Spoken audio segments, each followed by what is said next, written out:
Hello and welcome to The Well. I'm your host, Dr. Brendan Arm, Doctor of Acupuncture and Oriental Medicine, Chinese medicine herbalist, and founder director of Lotus Integrative Medicine in Santa Monica, California.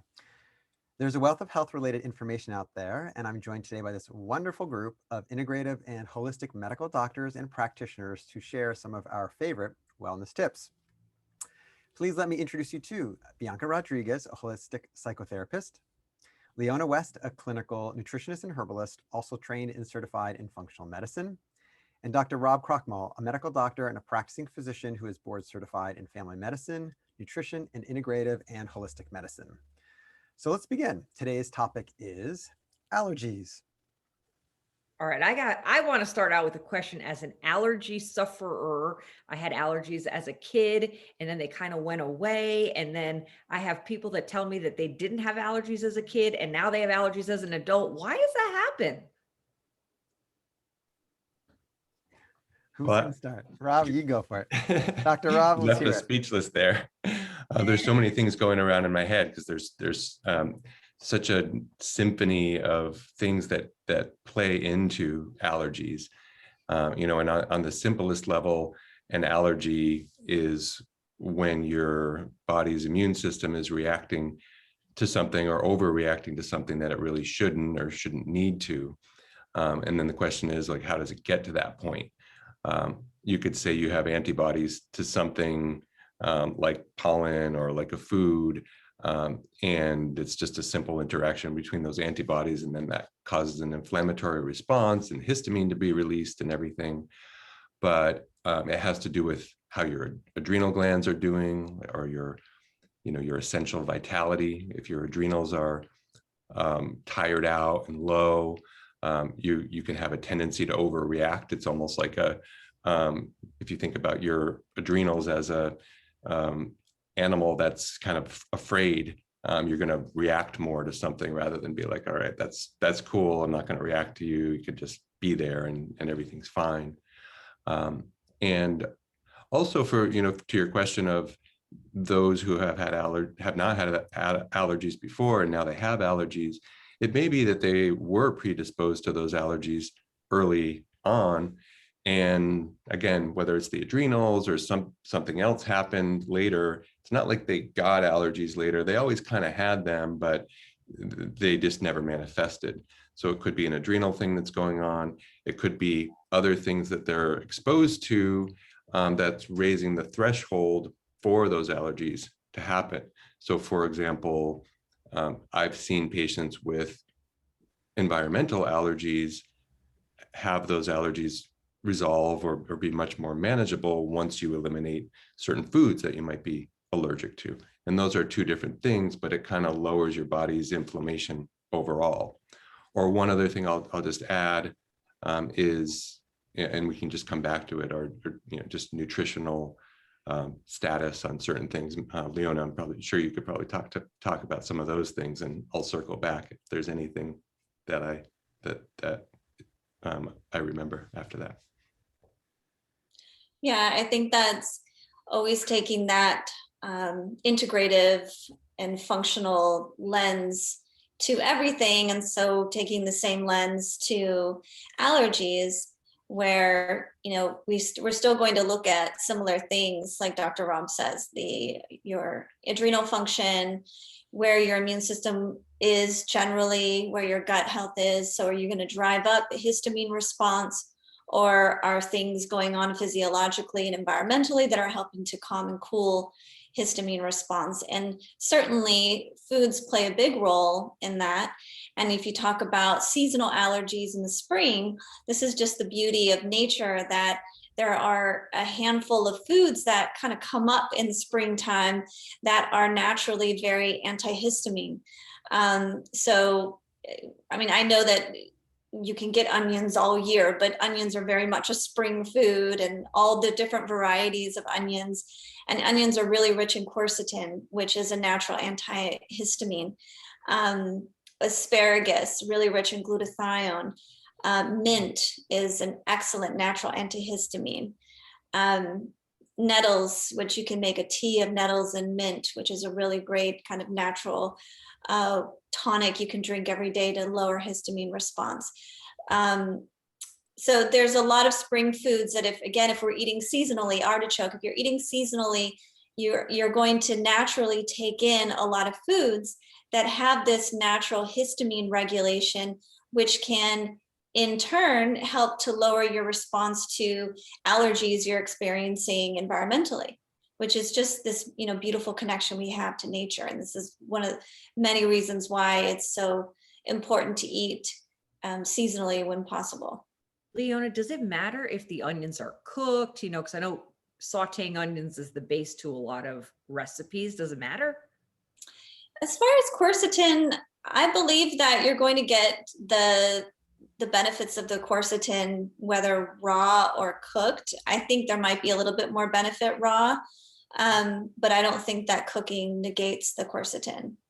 All right, I got to share this because when I was a kid, artichokes were my favorite food. And growing up with an Italian mom, there was a lot of artichokes going, and I'm like, oh, was that my innate wisdom, knowing that let's make these really attractive to you, or you're attracted to them because you are having so many allergic responses, and we're going to lower it. I mean, that kind of blows my mind. I'm so glad you shared that. Yeah, that's the thing. When we are attracted to certain whole foods, there's always something there that we are, being called to, get that medicine from that food for sure. I want to share a Chinese herbal, some Chinese herbal theory. In Chinese medicine, we talk about the yin qi and wei qi. What does that mean? Those are, the yin qi is the nutritive qi inside the body. That's about our nutrition and our overall constitution and our overall health and vitality. But then there's this idea of wei qi, W-E-I. So wei qi, that's the energy that's on the surface of the body. People that tend to have a wei qi deficiency or weakness in their wei qi or protective qi, which is the energy on the surface of the body, tend to get allergies. So we tend to give herbal formulas like Yu Ping Feng San or Jade Windscreen, which is an herbal formula to strengthen the wei qi.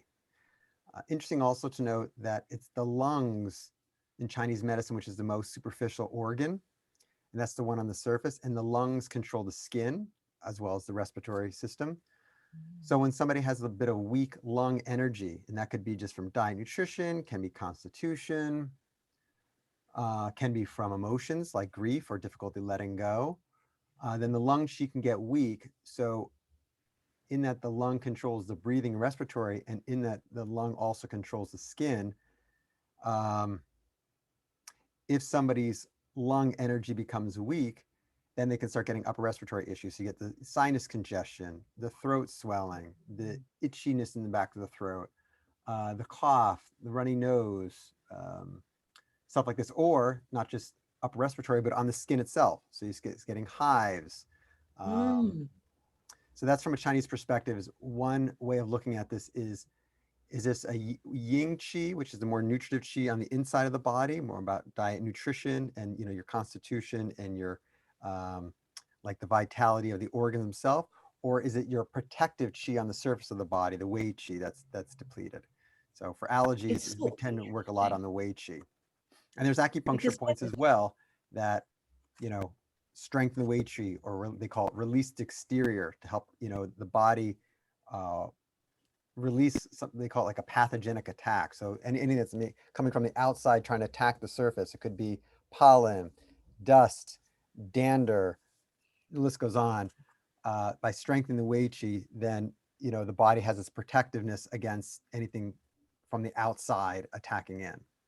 Well, I was going to say, it's interesting because I think there's often a correlation, and you guys are, the medical doctors, between allergies, asthma, eczema. Like it sort of just seems like, I mean, I get that from a sort of histamine overreacting kind of perspective, but now hearing about the Chinese perspective and the relationship between the lungs and the skin, like that makes a lot of sense. Interesting. And again, it could be constitution, meaning genetic, just it's inherited. It could be not the right diet for you, that maybe is, for example, some people just have an allergy to, nightshades, something like this. So that could be, the diet could be off, or it could be run down.